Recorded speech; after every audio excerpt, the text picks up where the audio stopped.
கௌரவ சபாநாயகர் அவர்களே, பின்வரும் விடயத்தை நீதி மற்றும் தேசிய ஒருமைப்பாட்டு அமைச்சர் அவர்களின் கவனத்திற்கு கொண்டு வர விரும்புகின்றேன். 1990ஆம் ஆண்டு ஜூலை மாதம் 12ஆம் தேதி புனித ஹஜ் கிரிகைகளை நிறைவு செய்துவிட்டு காத்தாங்குடி தங்களது வீடுகளுக்கு திரும்பிக் கொண்டிருந்த முஸ்லிம் யாத்திரியர்கள் கல்முனை மட்டக்களப்பு பிரதான வீதியில் குருக்கள் மடம் என்னும் இடத்தில் தமிழீழ விடுதலை புலிகளினால் வலிந்து காணாமலாக்கப்பட்டுள்ளனர் என காத்தாங்குடியைச் சேர்ந்த அப்துல் மஜீத் முகமது ரவுஃப் என்பவரினால் களுவாஞ்சிகுடி நீதவான் நீதிமன்றத்தில் 2014ஆம் ஆண்டு 4ஆம் மாதம் 9ஆம் தேதி வழக்கு தாக்கல் செய்யப்பட்டிருந்தது. வழக்கு இலக்கம் B/172/2014. இது தொடர்பிலே கடந்த வரவு செலவு திட்ட நிதி அமைச்சு தொடர்பான விவாதத்தின் போதும் நான் பேசியிருந்ததை நினைவு கூறுகின்றேன். மேற்படி சம்பவத்தின் போது 100க்கும் மேற்பட்டவர்கள் வலிந்து காணாமலாக்கப்பட்டு அவர்களது உடைமைகள் அனைத்தும் பறிக்கப்பட்டு இறுதியில் கொலை செய்யப்பட்டு குருக்கள் மட கடற்கரையை அண்டிய ஒரு பகுதியில் புதைக்கப்பட்டுள்ளார்கள் என்ற நியாயமான சந்தேகத்தின் பேரில் அடிப்படையில் நீதிமன்றத்தின் மேலான தலையீட்டை கோரிய போது 2014ஆம் ஆண்டு ஏப்ரல் மாதம் 28ஆம் தேதியாகிய சுமார் 12 ஆண்டுகளுக்கு முன்பே கௌரவ நீதவான் அவர்கள் குறித்த புதைகுழியை அகழ்வதற்கு தேவையான சகல நடவடிக்கைகளை மேற்கொள்ளுமாறு உரிய அரச திணைக்களங்கள் மற்றும் நிறுவனங்களுக்கு கட்டளை ஆக்கியிருந்தார். எனினும் இன்று வரை குறித்த புதைகுழி அகழப்படவில்லை. கௌரவ சபாநாயகர் அவர்களே, மேற்படி சம்பவமானது வலிந்து காணாமலாக்கப்பட்ட 100க்கும் மேற்பட்ட இலங்கை பிரஜைகள் தொடர்பானதாகும்.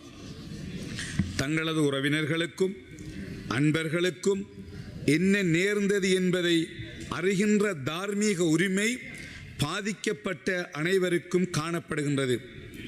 அதன் அடிப்படையில் குருக்கள் மட புதைகுழியில் மேற்படி வலிந்து காணாமலாக்கப்பட்டு கொலை செய்யப்பட்டு புதைக்கப்பட்டிருந்தால் புதைக்கப்பட்ட எச்சங்களை தோண்டி எடுத்து மரபணு பரிசோதனைகள் மூலம் அடையாளம் கண்டு எச்சங்கள் அவர்களது குடும்பத்தினர் விரும்பியவாறு மார்க்க அனுஷ்டானங்களை மேற்கொண்டு கடமைகளை நிறைவேற்றி மீள அடக்கம் செய்வதும் பாதிக்கப்பட்டவர்களுக்கு நீதியை பெற்றுக் கொடுப்பதும் உயரிய சபையினுடைய கடமையாகும். கௌரவ சபாநாயகர் அவர்களே, இவ்விடயம் தொடர்பில் உயரிய சபையில் நான் பேசிய பின்பு கௌரவ நீதி அமைச்சர் அவர்கள் அவ்விடத்துக்கு நேரடியாக விஜயம் செய்து பார்வையிட்டு அகழ்வு பணிகள் உடனடியாக மேற்கொள்ளப்பட வேண்டும் எனவும் அதற்கு தேவையான சகல ஒத்துழைப்புகளை வழங்க தயாராக இருப்பதாகவும் இந்த பாராளுமன்றத்திலே நீங்கள் தெரிவித்திருந்தீர்கள். இதற்காக பாதிக்கப்பட்ட மக்கள் சார்பாக உங்களுக்கு எனது நன்றியினை நான் தெரிவித்துக் கொள்கின்றேன். கௌரவ சபாநாயகர் அவர்களே, எனினும் இதற்கு தேவையான நிதி விடுவிக்கப்படாமை காரணமாகவே இவ்விடயம் இன்னும் பிற்படுத்தப்பட்டு செல்வதாக நான் அறிகின்றேன்.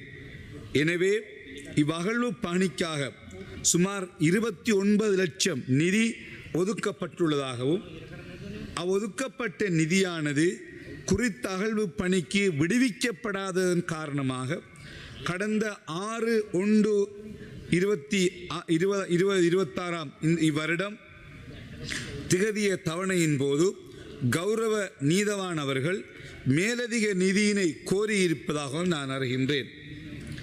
கௌரவ நீதவான் அவர்களின் உத்தரவின் பேரில் குருக்கள் மட மனித புதைகுழி அகழ்வு பணியை மண்முனை தென் எருவில் பற்று களுவாஞ்சிகுடி பிரதேச செயலகமே பொறுப்பேற்றுள்ளதாக அறிகின்றேன்.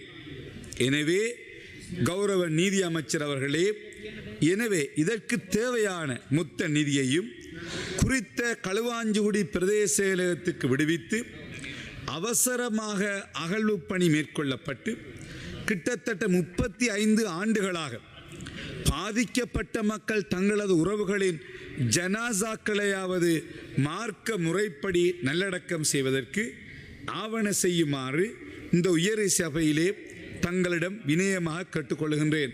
கௌரவ சபாநாயகர் அவர்களே, எனவே வலிந்து காணாமலாக்கப்பட்டு கொலை செய்யப்பட்டு புதைக்கப்பட்டுள்ள முஸ்லிம் சகோதரர்களின் ஜனாசாக்களை தோண்டி எடுத்து அவர்களது குடும்பத்தினர் விரும்பியவாறு இஸ்லாமிய மார்க்க அடிப்படையில் கடமைகளை நிறைவேற்றி மீளடக்கம் செய்வதற்கும் பாதிக்கப்பட்டவர்களுக்கு நீதியை பெற்றுக் கொடுப்பதற்கும் உரிய நடவடிக்கைகளை நீங்கள் மேற்கொள்வீர்களா என்று கௌரவ நீதி அமைச்சர் அவர்களிடம் கேட்க விரும்புகின்றேன். மேலதிக செய்திகளுக்காக எமது யூடியூப் தளத்தை சப்ஸ்கிரைப் செய்யுங்கள்.